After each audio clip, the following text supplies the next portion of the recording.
Shalom, selamat pagi. Tuhan memberkati kita. Saya percaya ada kasih karunia, ada penyertaan Tuhan dalam hidup kita, ada perkenanannya karena Kristus telah membuat kita semua diterima, dikasihi, dicintai. Di atas kayu salib Dia lakukan semua supaya saudara dan saya kita berdamai dengan Allah, kita berdamai dengan diri kita, kita dipenuhi dengan sebuah identitas bahwa Allah mengasihi, menerima kita bukan karena apapun, tapi karena kasih-Nya yang sudah diberikan di atas kayu salib. Dan biarkanlah kasih Allah yang menggerakkan, mendrive kehidupan kita, bukan apapun. Kita menjadi pribadi yang berhasil. Kita menjadi orang-orang yang sukses bukan karena kuat gagah kita, tapi kita sadar dan tahu bahwa ini semua karena kemurahan dan anugerah Tuhan. Karena itu kita terus sedang belajar bagaimana kita mengiring Tuhan, melayani Tuhan dengan cara yang berkenan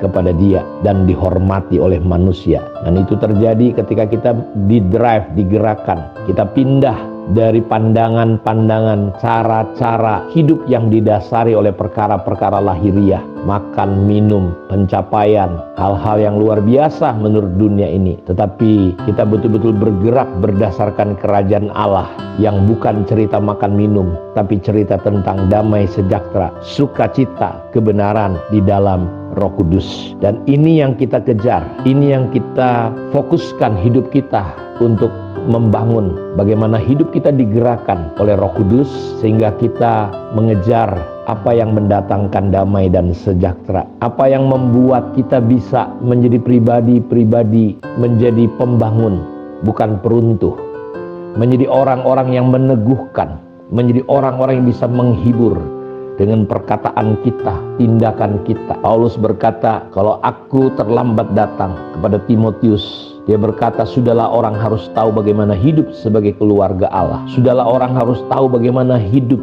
sebagai jemaat yang penopang. Kita menjadi orang-orang yang menopang di dalam rumah Tuhan, pekerjaan Tuhan. Kita bukan menjadi orang-orang yang penuh dengan persungutan, penuh dengan hal-hal yang melemahkan. Kita mengejar bukan seperti apa yang Paulus ajarkan kepada gereja di Roma, tapi kita betul-betul mengejar apa yang mendatangkan damai dan sukacita, yang mendatangkan kebenaran. Karena kebenaran ini perlu menjadi fondasi setiap kita, pelayanan kita, sehingga kita boleh melihat orang-orang diteguhkan oleh kita. Kita tidak menimbulkan syakwa sangka, kita tidak menjadi batu sandungan, kita tidak mengejar pencapaian apa kata orang. Tapi kita tahu karena Kristus lebih dari cukup. Karena kita masih sedang belajar bahwa perkenanan Allah akan membawa kita menjadi orang-orang yang utuh di hadapan Tuhan, menjadi orang-orang yang komplit. Tuhan berkata ketika Dia ketemu dengan perempuan di Perigi Yakub di Samaria, kalau kau minum air ini, kau akan kembali haus.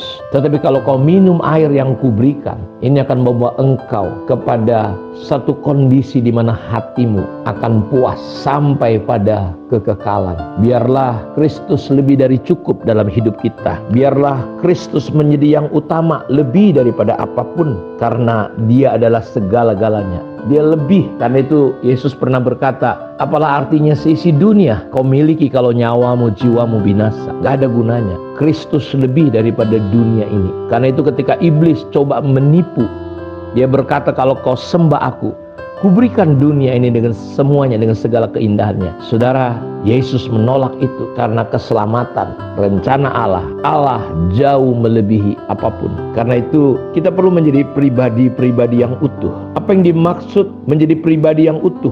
Pribadi yang utuh adalah seluruh diri kita. Bukan hanya pikiran kita, tapi perasaan kita. Secara kerohanian dan lahiriah kita punya keseimbangan dalam hidup kita. Kalau Kristus cukup bagi kita, kalau kita menjadi pribadi yang utuh, kita tidak perlu menambahkan apapun, karena Yesus lebih besar, lebih cukup dari apapun. Kita nggak perlu tambahkan Kristus dengan apapun. Paulus menegur jemaat di Galatia. Kenapa? Dalam Galatia 3 ayat 1-5, hai orang-orang Galatia yang bodoh, siapakah yang telah mempesona kamu? Bukankah Yesus Kristus yang disalibkan itu telah dilukiskan dengan terang di depanmu? Bagaimana Yesus yang disalibkan, Yesus yang telah mati, Paulus gambarkan, lukiskan kepada orang-orang di Galatia. Sehingga Paulus merasa heran, siapa yang telah mempesona kamu? Bukankah Yesus Kristus yang disalibkan itu telah dilukiskan dengan terang di depanmu? Hanya ini yang hendak ku ketahui dan daripada kamu, adakah kamu telah menerima Roh Kudus, Roh Allah, karena melakukan hukum Taurat? Karena ada orang-orang yang coba mengalihkan gereja di Galatia sehingga mereka terpesona lari daripada Kristus yang lebih daripada cukup. Mereka tidak lagi menjadi pribadi yang utuh oleh karena percaya kepada pemberitaan Injil. Adakah kamu sebodoh itu? Kamu telah mulai dengan roh, maukah kamu sekarang mengakhirinya dalam daging? Sia-sialah semua yang telah kamu alami sebanyak itu. Masakan sia-sia? Jadi bagaimana?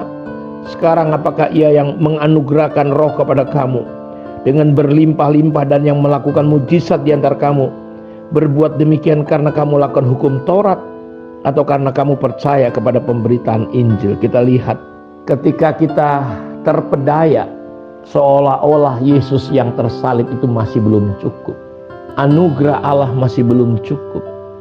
Pribadi yang utuh adalah pribadi yang bisa melihat Yesus lebih dari apapun, lebih daripada dunia ini, lebih dari jabatan, pangkat, kedudukan, lebih daripada uang. Ada banyak orang kadang-kala dia pergi ke dunia healing katanya, ya, dia merasa perlu lagi ditambahkan. Saudara akan kembali ketika healing pulang ya stres lagi, depresi lagi.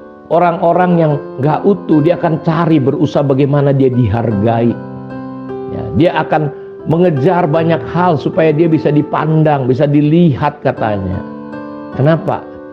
Karena ternyata dia gak utuh, gak komplit, retak jiwanya, pecah jiwanya, gak bulat, gak komplit. Perkenanan Allah, kalau kita paham betul bahwa perkenanan yang lahir dari salib itu akan membuat kita menjadi pribadi yang utuh, lebih dari cukup. Karena itu saya ketemu banyak orang, banyak kesaksian. Orang-orang yang dulu hidupnya begitu mengejar dunia ini, ketika dia memahami kasih karunia anugerah Tuhan, perkenanan Tuhan dalam hidupnya, dia mengalami apa yang terjadi. Saudara, dia menjadi pribadi yang utuh. Dia tidak merasa lagi perlu dihargai, dihormati, cari pencapaian, berusaha untuk menunjukkan kepada banyak orang bahwa dia hebat. Nggak ada. Kita sudah hebat di dalam Kristus. Iblis menipu dan ini menjadi kebodohan banyak orang. Ketika iblis berkata kepada Hawa, kalau kau makan buah ini, kau akan jadi seperti Allah. Aneh, mereka sudah diciptakan utuh. Bukankah Alkitab berkata, marilah kita menciptakan manusia sesuai dengan gambar kita, sesuai dengan gambar Allah. Diciptakannya lah pria dan wanita. Lalu Allah menciptakan manusia sesuai dengan gambarnya.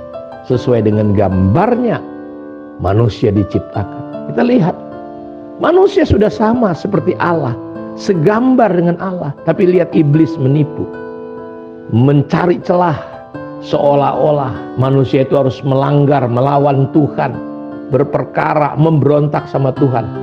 Dengan makan buah itu kau jadi seperti Allah. Saya nggak mengerti ya, apa yang mempesona saudara. Bukankah Kristus jauh lebih dari cukup? Paulus berkata, penderitaan yang kualami nggak sebanding dengan apa yang aku akan terima. Nggak sebanding ya, karena itu berbahagialah kita semua kalau kita bisa memahami prinsip ini. Hari-hari ke depan kita ingin belajar bagaimana perkenanan yang membuat kita menjadi pribadi-pribadi yang utuh. Mari kita berdoa. Bapa, terima kasih.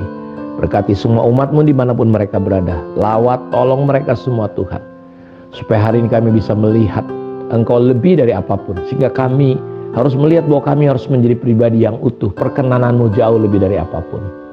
Jadilah sembuh, jadilah pulih setiap umat-Mu Tuhan. Jiwa mereka, tubuh mereka dipulihkan Tuhan. Mereka menjadi sehat, pribadi-pribadi yang sembuh. Terima kasih, dalam nama Yesus kami berdoa. Amin. Tuhan memberkati kita semua. Shalom.